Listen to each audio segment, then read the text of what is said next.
Baik, bismillahirrahmanirrahim. Assalamualaikum warahmatullahi wabarakatuh. Untuk video kali ini saya akan menceritakan atau berbagi tips atau berbagi ilmu. Nah, dari mana saya mendapatkan ilmu ini? Saya mendapatkan ilmu ini dari beberapa mentor senior, bisa dikatakan seperti itu. Baik, sebelum kita lanjut, tolong di subscribe dulu, kemudian di like tombol loncengnya supaya nanti ada video baru langsung ada pemberitahuan seperti itu. Nah, untuk itu mari kita mulai. Di sini ada pembahasan tentang stres bikin asam lambung naik. Benarkah itu? Menjadi pertanyaan. Ya, betul teman-teman. Jadi stres itu bikin asam lambung kita naik dan kemudian gangguan pada lambung. Nah, sebagian orang, kemudian tidak hanya sebagian orang, dari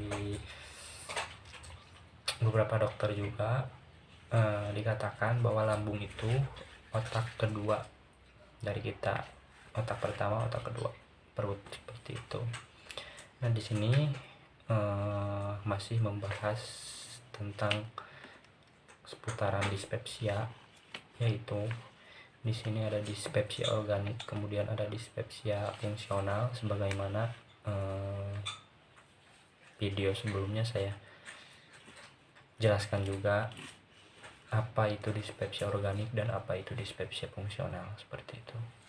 Nah, dispepsia organik seperti ini ada gangguan lambung, ada yang luka lambungnya yang lecet seperti itu, kemudian ada peradangan di lambung seperti itu, dan lain sebagainya. Nah, itu diakibatkan faktor apa? Salah satunya itu faktor makanan. Dari pola makan yang berantakan, makan pedas, makan ini itu yang serba junk food lah, bisa dikatakan sebagai itu, seperti itu. Nah, sehingga gangguan lambung timbul seperti itu. Selain itu, kemudian dari pola hidup, pola pikir yang berantakan, memikirkan masa depan yang belum tentu terjadi, kemudian terlalu memikirkan penyakit, tidak adanya dalam hati, tidak tertanam jiwa tawakal, jiwa ikhlas, jiwa pasrah, itu enggak ada. Nah, seperti itu, sehingga mengakibatkan gangguan lambung terus menerus.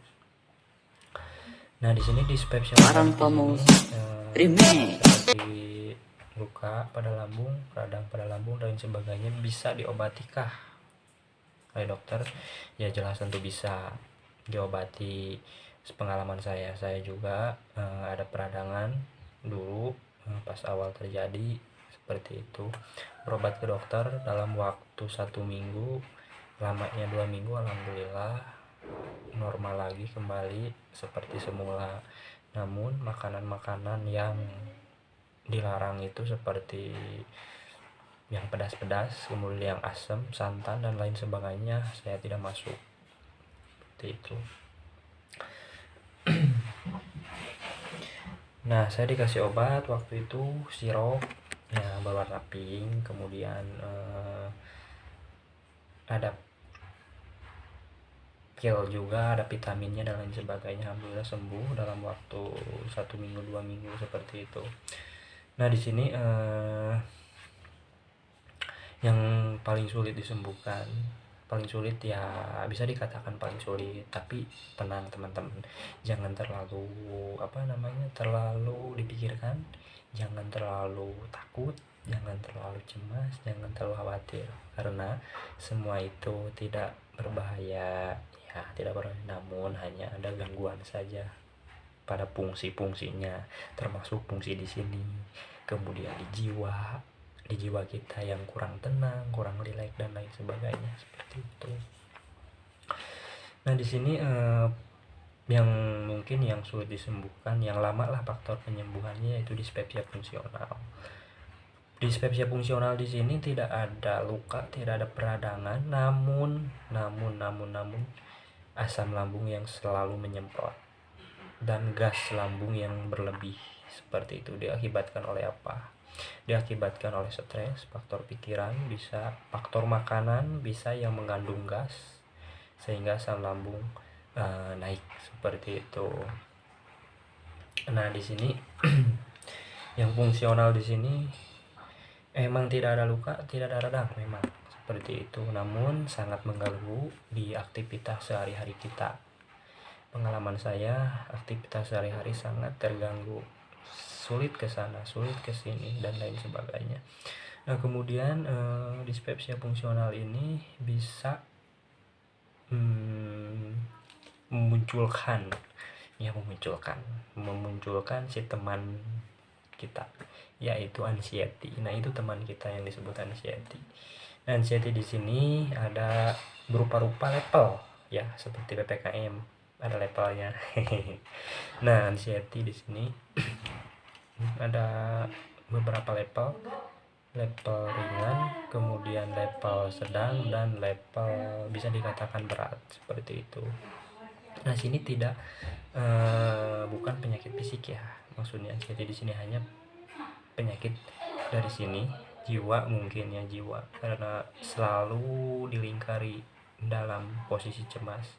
Nah, di sini anxiety di sini ada 1001 sensasi bisa dikatakan. Di situ ada psikosomatis, kemudian somatisasi, ada yang dirasa-rasa, padahal nggak rasa, cuman pengalaman saya di sini ada yang bolak-balik kayak semut di sini merayap, padahal itu hanya orang normal juga suka ada kayak gitu, mungkin itu dari pegal atau gimana, cuman yang anxiety itu lebih-lebihkan seperti itu. Terus terang saya juga seperti itu. Aduh, kenapa ini tenggorokan gak enak, aduh kenapa ini mempet, aduh kenapa batuk terus. Nah, seperti itu jadi di yang punya anxiety itu kecemasan berlebih itu digede-gedein seperti itu. Nah, usahakan jangan, dibawa relax aja, santai. Nah, bagaimana kita memecahkan suatu permasalahan ini, dispepsia organik maupun dispepsia fungsional? Nah, salah satu kuncinya yaitu jaga pola makan dulu.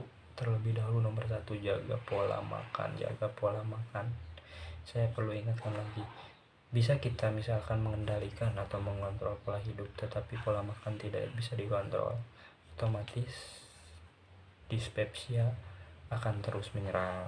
Seperti itu, sensasi akan terus menyerang.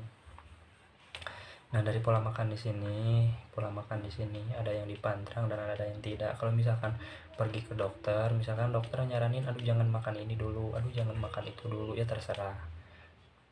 Maksudnya terserah, di situ harus turutin dulu apa kata dokter. Mungkin jangan makan itu karena ada yang luka, mungkin ada yang radang di lambungnya. Turutin kata-kata dokter, intinya seperti itu. Nah, kemudian itu yang dispepsia organik. Kemudian yang dispepsia fungsional, misalkan diperiksa nggak ada luka, nggak ada radang, nggak ada ini, nggak ada itu, ya makan aja yang bergizi seperti itu. Cuman jangan terlalu serba dimakan. Jadi kata dokter juga nggak ada yang luka, nggak ada yang ini, nggak ada yang ini, jangan. Maksudnya nggak ada yang luka, nggak ada yang radang, misalkan makannya apa aja, jangan seperti itu. Harus dijaga pola makannya, mulai dari yang bergizi, yang nutrisi, seperti itu dijaga. Jadi jangan asal makan seperti itu. Nah, kemudian di sini dispepsia fungsional di sini sering terganggunya nggak enak di perut bagian atas, di ulu hati. Kadang-kadang itu gas berlebih karena asam lambung yang naik, asam lambung yang terus menyemprot karena dari sini faktor stres. Nah, kemudian di sini ada beberapa tips yang mungkin bermanfaat untuk kalian semua, khususnya untuk saya juga. Saya dari pengalaman saya ada beberapa kunci dari sini untuk menghilangkan sedikit anxiety. Di sini 1, saya jangan sering sendirian. jangan sering sendirian. Maksudnya di sini nanti kalau misalkan terus sendirian diam di kamar terus, misalkan terus sendiri, itu nggak akan baik seperti itu. Jadi itu nggak akan sembuh-sembuh. Anxiety, sensasi itu akan terus datang gitu. Jadi usahakan jangan terlalu banyak menyendiri, apalagi di kamar misalkan menyendiri. Kita harus sosialisasi seperti itu, harus berkomunikasi. Meskipun yang anxiety kayak gini paling anti sosial, berkomunikasi dengan orang-orang yang di luar sana paling anti. Maksudnya paling anti itu suka ngerasa nggak enak, perasaan saya dan pengalaman saya seperti itu. Cuman itu harus dibiasakan, kadang-kadang yang anxiety itu orang ngomong ini ngomong itu tuh selalu dimasukin ke hati. Tapi jangan seperti itu, jangan galak aja, bodo amat, mungkin mau gitu ya, bodo amat seperti itu. Ini hidup kita, bukan hidup orang lain. Ini hidup kita, ngapain ngurusin hidup orang lain, misalkan seperti itu. Jangan seperti itu cuekin aja yang kayak gitu, gini gitu, cuekin aja. Supaya tahap penyembuhan seperti itu. Nah kemudian berkomunikasi level awal yaitu dengan keluarga, orang tua, misalkan anak, istri, misalkan terus suami, seperti itu, kakek nenek dan lain sebagainya, saudara-saudara. Nah setelah itu bisa kita jalani berkomunikasi tiap hari. Nah baru kita keluar rumah berkomunikasi dengan orang lain, dengan tetangga. Misalkan kita pergi ke warung, berkomunikasi dengan tukang warung, bagaimana kabar hari ini, misalkan bagaimana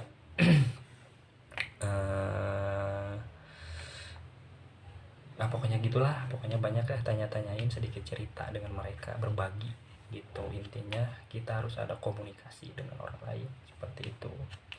Nah kemudian beraktivitas seperti biasa. Yang kedua itu beraktivitas normal kayak biasa.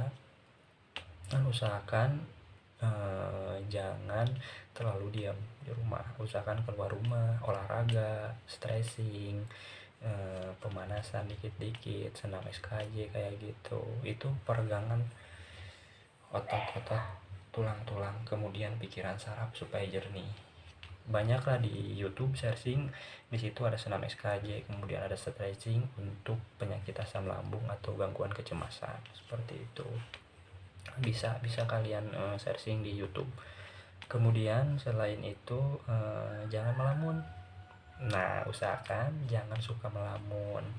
Nah di sini pastilah pengalaman saya juga, kalian juga pasti pernah melamun. Nah saya juga dulu melamunnya, aduh kenapa ini, aduh kenapa itu, nggak sembuh gini gitu serba dilamunin. Usahakan jangan melamun, harus ada temen, harus ada sahabat, harus ada teman ngobrol, baik keluarga maupun teman yang mengerti dengan perasaan kita.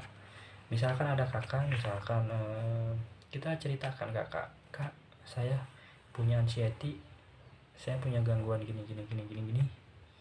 sehingga membuat aktivitas gini, ceritain, tapi jangan cerita ke orang-orang yang toksik seperti itu, orang-orang yang bawel, nggak tahu perasaan kita tuh kayak gimana. Anxiety sakit jiwa maksudnya bukan sakit jiwa orang gila, bukan. Anxiety itu hanya gangguan kecemasan saja seperti itu. Kemudian yang keempat, jangan kosong pikiran, yaitu melamun, sama harus banyak beribadah, istighfar seperti itu. Untuk yang muslim seperti saya, usahakan kalian tetap beribadah, jaga sholat 5 waktu. Untuk yang laki-laki, usahakan untuk sholat berjamaah yang 5 waktu itu, dari maghrib, kemudian isya, subuh, duhur, kemudian asar, itu kalian harus berjamaah sholatnya di masjid seperti itu. Kalau misalkan tuh kekuat ini lagi meriang gini, dia di rumah aja, sholat di rumah. baca istighfar, wirid, dan lain sebagainya. Seperti itu. Insya Allah itu sebagian besar kunci dari tahap penyembuhan seperti itu. Kemudian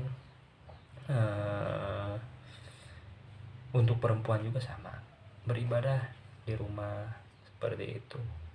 Sesudah sholat, istighfar, berdoa, ya Allah tenangkanlah hati hamba, ya Allah santaikan, rilaikanlah hamba, seperti itu, dan lain sebagainya. Insya Allah itu kunci dari tahap penyembuhan, seperti itu. Kemudian yang seterusnya, jangan banyak dirasa-rasa dari penyakit ini anxiety ini. Jadi kenapa ya ini ya agak berat ini, kenapa ini berat, kenapa ini pegal, kenapa ini sakit, dari ulu hati ke sini sampai ke belakang ini sakit, kenapa ini. Jangan terlalu seperti itu. Apapun yang sensasi kalian rasakan, saya juga ngerasain keliengan, mata buram, pendengaran kayak yang gak jelas, kayak yang kayak gitu. Kemudian hidung terasa mempet terus, napas enggak plong. Kemudian lidah asam itu lidah asam. Kemudian gigi saya kemarin pas parah-parahnya itu ada yang rapuh seperti itu. Tapi jangan maksudnya jangan ditakutin, jangan dicemasin, itu juga orang normal kayak gitu, itu mungkin sensasi seperti itu. Kemudian yang asam lambungnya nyesek di ulu hati, pegal ini punggung, di ulu hati di sini terasa ke atas nyesek, ke dalam terasa, kalau duduk lama tuh kayak yang ada yang tertekan ke dalam gini, engap, nyesek, sampai ke belakang ke sini, ke walikat kalau bahasa Sunda, ke belakang ke sini, pegalnya minta ampun ke sini. Terus di bagian perut nggak enak, begah, kembung, terus rasa badan tuh terasa, perut tuh terasa penuh, nggak enak kayak gitulah pokoknya intinya. Ke suara serak kayak gitu. Itulah mungkin hanya sensasi, Nah, balik lagi ke pola yang tadi itu, yang harus dijaga dulu dari pola makan dulu, seperti itu. Sama saya juga ngerasain kayak gitu, terus mau bersosialisasi, takut gini, takut kumat, takut kambuh, asam lambungnya takut kesini. Padahal itu bukan asam lambung sebenarnya, lama-kelamaan itu hanya anxiety, faktor dari kecemasan kita. Jadi yang dirasa-rasa, terlalu dirasa-rasa, usahakan jangan.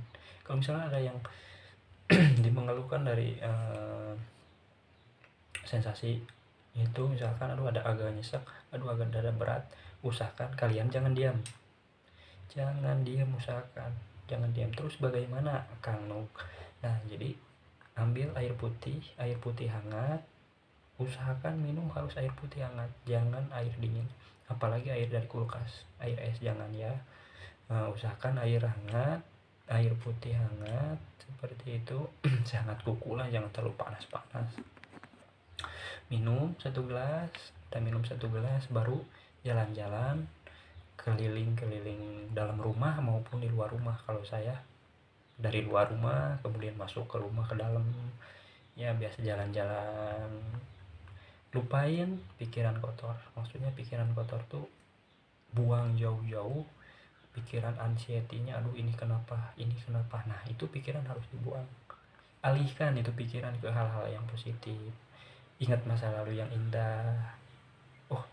Dulu saya pernah misalkan peringkat 1 di kelas, kemudian saya bisa bikin bangga orang tua misalkan dulu gini. Nah, itu yang harus dipikirkan. Jadi jangan hal-hal yang negatif, harus yang positif. Dan intinya balik lagi, ibadah itu pola nomor 1, itu ibadah. Waktu adzan, kumandang adzan, langsung ke masjid, tapi kalau bisa kita yang adan untuk kaum laki-laki. Kalau ke masjid itu kita yang adan, kita yang qomat. Seperti itu, jangan terlewatkan. Rasain jangka 3 minggu ibadah nggak kelewat, selalu berjamaah, termasuk subuh jangan kelewat. Insya Allah ntar perubahannya sangat cepat sekali, sangat cepat perubahannya, insya Allah. Nah, ada dipotong sedikit. Untuk selesai sholat subuh usahakan latihan pernapasan, maupun diafragma maupun pernapasan biasa, pernapasan perut. Kalau saya pernapasan perut tuh tarik napas,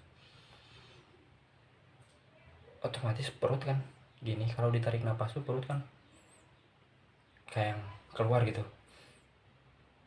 Buang napas, perut ke dalam lagi, kempes lagi ke dalam. Nah, itu 3 kali setelah sholat subuh. Kalau saya itu terapi 3 kali setelah sholat subuh, seperti itu.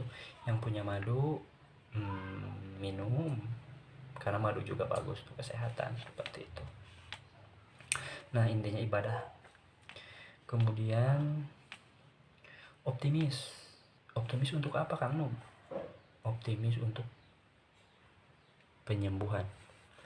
Maksudnya optimis di sini yakin bahwa kita itu akan sembuh, yakin bahwa Allah tuh masih sayang, yakin bahwa penyakit ini ada hikmah di balik semuanya. Maksudnya penyakit ini ada hikmah di balik semuanya apa, Kang Nub? Saya begini, pengalaman saya, yang tadinya saya terus terang ibadah kurang, kemudian anak yang gak berguna lah bagi orang tua, kemudian jadi suami yang terlalu egois, seperti itu, jadi seorang ayah yang kurang perhatian, seperti itu, apalagi ke ibadah sangat kurang. Nah, hikmahnya apa? Hikmahnya banyak. Diberi penyakit ini kita bisa beribadah lebih baik lagi, beribadah bisa berjamaah. Yang tadinya saya bolos terus, yang ibadah bisa berjamaah. Kemudian udah bisa sholat berjamaah kayak gitu. Kemudian adan, qomat di situ di masjid, enak rasanya, seperti itu, enak banget, adem banget ke hatinya, seperti itu.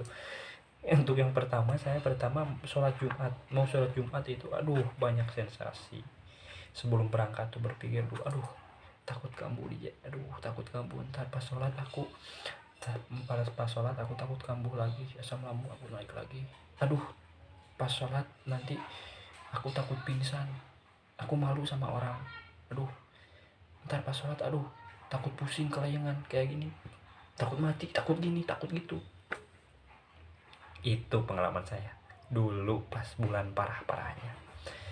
Tapi kalau misalkan udah berangkat langsung dengan tekad yang kuat, saya mau pingsan mau mati gak apa-apa, ya Allah, saya pasrah meninggal, misalkan mati di tempat yang suci ini, saya mati di tempatmu ya Allah, gak apa-apa, saya pasrah, saya ikhlas. Di dalam hati Anda tanamkan kata-kata seperti itu pas di masjid, pas berjamaah sholat, enak, langsung adem. Sensasi yang takut mati, takut pingsan itu gak ada itu. Terus jujur, terus terang saya pas mau berangkat, iya itu godaan, mungkin dari godaan jin apa itu. Takut pingsan, nanti pas sholat takut kelayangan, takut mati kayak gitu.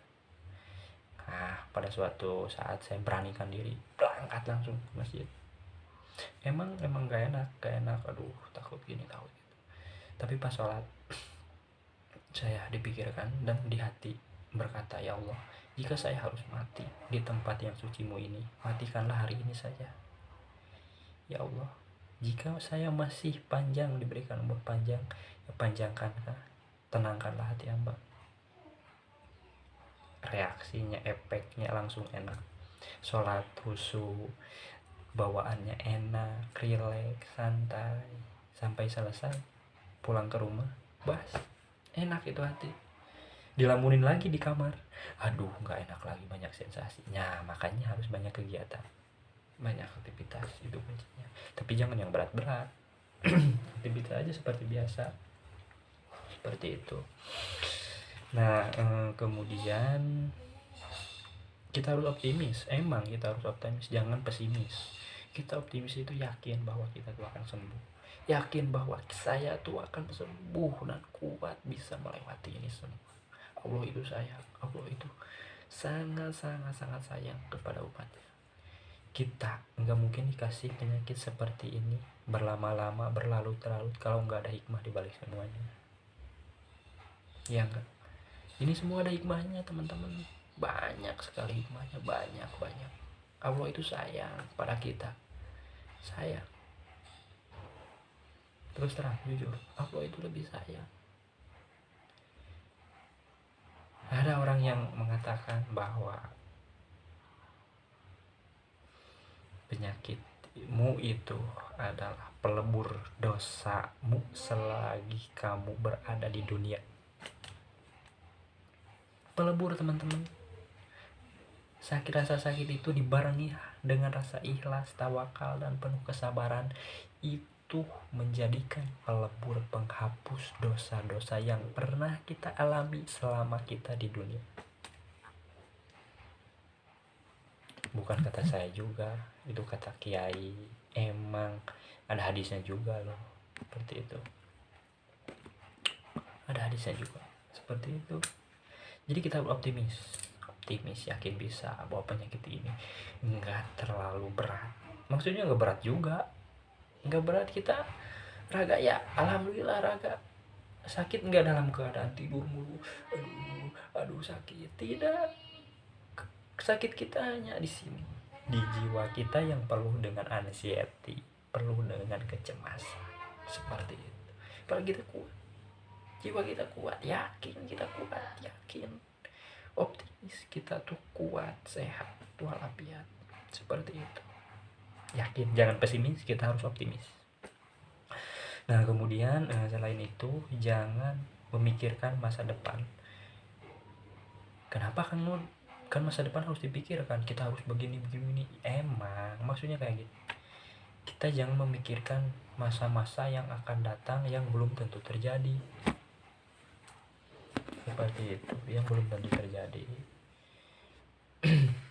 Kita memikirkan penyakit ini ke depannya, aduh bagaimana ini penyakit ini ke depannya, aduh bagaimana, gimana nanti kalau saya begini ke depannya, aduh bagaimana ini. Jangan, usahakan. Tapi terus terang, jujur saya juga ngerasain, seperti itu. Memikirkan keluar rumah, aduh ada suara burung, aduh jangan-jangan seterusnya ini, aduh jangan-jangan seterusnya. Lah itu anggap aja mitos, cerita rakyat. Jangan terlalu di ini. Yang mencabut nyawa itu bukan tanda-tanda dari burung. Yang mencabut nyawamu itu langsung dari Allah Subhanahu wa Ta'ala. Seperti itu. Jangan terlalu dipikirkan, jangan terlalu dipikirkan masa-masa yang belum terjadi, kedepannya entah bagaimana ini itu. Seperti itu. Kita harus memikirkan yang bahagia. Kalau memikirkan masa depan yang kita bahagia, istriku ntar kita kalau misalkan punya rumah, yang belum punya rumah misalkan punya rumah yang indah, misalkan minimalis atau gimana gitulah, yang ada tangganya ini itu, aduh kayaknya bahagia hidup sama anak, aduh bahagia. Nah mungkin itu bisa yang positif, tapi sambil berusaha, jangan dibayangin doang. Berusaha dan berdoa, seperti itu. Nah kemudian jangan mengikuti rasa kecemasan, jangan mengikuti rasa khawatir, jangan mengikuti rasa takut. Takut di situ takut apa? Takut penyakit, intinya penyakit ini penyakit itu. Jangan, kita harus optimis ke depan aja. Bahkan kita harus banyak beribadah, kemudian banyak sodako, kemudian berbaik sangka kepada orang lain, jangan berpikir yang negatif, jangan ngomongin orang lain, gini, jangan. Kalau kita cukup tutup mulut pakai kunci, kalau ini denger ya nggak apa-apa, tapi jangan, usahakan. Itu ada di pola sifat kita yang tadinya egois, yang tadinya marah, yang tadinya penuh dengan amarah, yang suka marah-marah nggak jelas, egois, yang pengen menang sendiri, pengen itu pengen ini, itu dihapus kalau bisa. Mengapa? Itu sangat mempengaruhi di tahap penyembuhan GERD dan anxiety. Usahakan kita harus berlapang dada. Mengapa? Kan saya ngerasain yang anxiety, yang GERD, asam lambung naik terus. Sini faktor 90% nya dari sini. Pikiran, ada yang kesel, kemudian ada pemikiran permasalahan yang belum terselesaikan, di sini masuknya langsung asam lambung naik, langsung kambuh kumat lagi, buyar lagi, datang lagi tuh sensasi.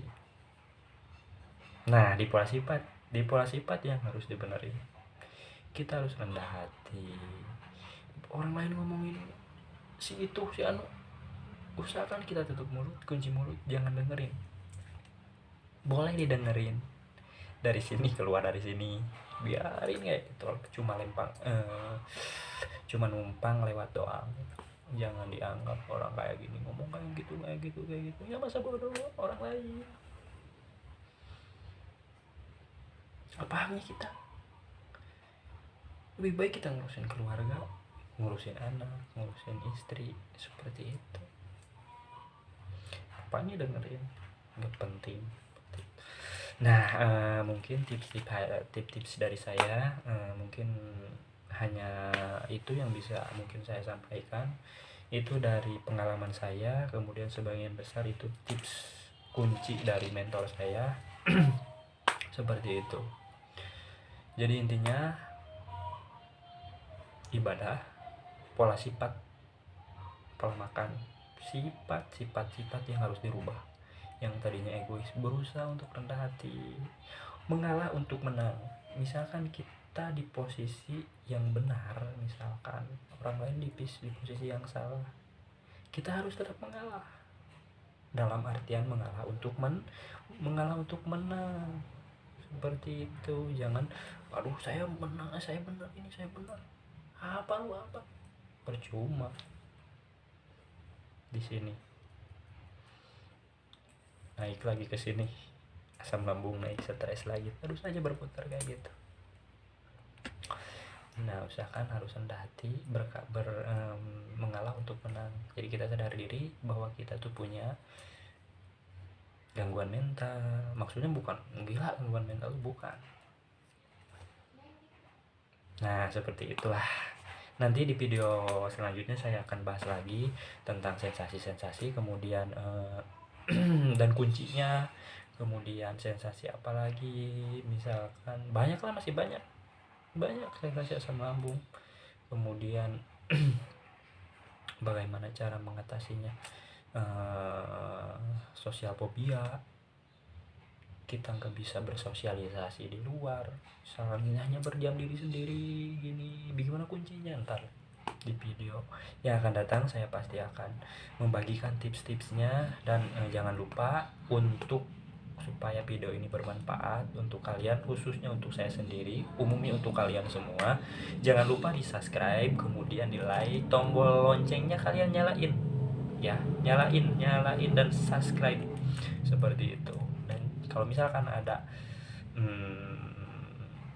kata-kata atau pertanyaan, silahkan kalian di komen di kolom komentar di bawah. Insya Allah saya jawab sebisa saya, sepengetahuan saya dan sepengalaman saya, bagaimana cara mengatasinya. seperti itu. Anxiety, GERD, psikosomatis dan lain sebagainya, kemudian tidak bisa sosial, kemudian tidak bisa komunikasi. Maksudnya tidak bisa komunikasi dalam artian malu, cemas, khawatir, takut, takut salah ngomong, cemas.